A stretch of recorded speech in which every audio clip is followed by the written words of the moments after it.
বর্তমান সরকারের নির্দেশনায় সুন্দরবন অঞ্চলের সক্রিয় সকল বনদস্যু বাহিনী নির্মূলের লক্ষ্যে বাংলাদেশ কোস্টগার্ডের নেতৃত্বে operation restore piece in Sundarban এবং অপারেশন ম্যানগ্রোভ শিল্ড নামে দুটি বিশেষ অভিযান পরিচালিত হচ্ছে।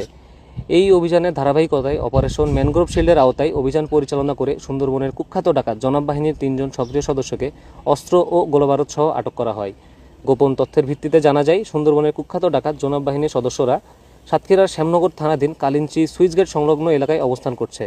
প্রাপ্ত তথ্যের ভিত্তিতে গত 9 জুন 2026 মঙ্গলবার সন্ধ্যা 6টায় কোস্টগার্ড স্টেশন কৈখালী কর্তৃক উক্ত এলাকায় একটি বিশেষ অভিযান পরিচালনা করে সুন্দরবনের কুখ্যাত ডাকাত জনাব বাহিনীর 3 জন সক্রিয় সদস্যকে আটক করা হয়। পরবর্তীতে আটককৃত ডাকাতদের তথ্যের ভিত্তিতে উক্ত দিন রাত 11টায় শ্যামনগর থানাধীন হরিণটানা খাল সংলগ্ন এলাকা হতে একটি 1নলা বন্দুক ও 2 রাউন্ড তাজা কার্তুজ উদ্ধার করা হয়।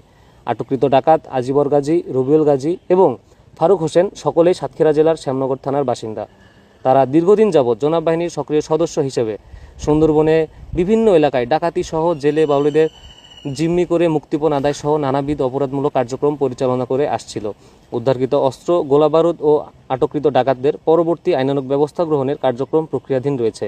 কোস্টগার্ডের চলমান এ সকল অভিযানের ফলে স্থানীয় কিছু স্বার্থান্বেষী মহল ও অসাধু চক্র বাহিনীর ভাবমূর্তি ক্ষুণ্ণ এবং অপরাধ দমন কার্যক্রমকে প্রশ্নবিদ্ধ করার উদ্দেশ্যে বিভিন্ন সময় বিভ্রান্তিমূলক ও ভিত্তিহীন তথ্য প্রচারের মাধ্যমে অপচেষ্টা চালিয়ে যাচ্ছে। অপপ্রচার থাকা সত্ত্বেও কোস্টগার্ডের দস্যু দমন অভিযান অব্যাহত থাকবে। সুন্দরবনকে সম্পূর্ণরূপে দস্যুমুক্ত ও নিরাপদ রাখতে বাংলাদেশ কোস্টগার্ডের নিয়মিত অভিযান ও গোয়েন্দা তৎপরতা অব্যাহত থাকবে।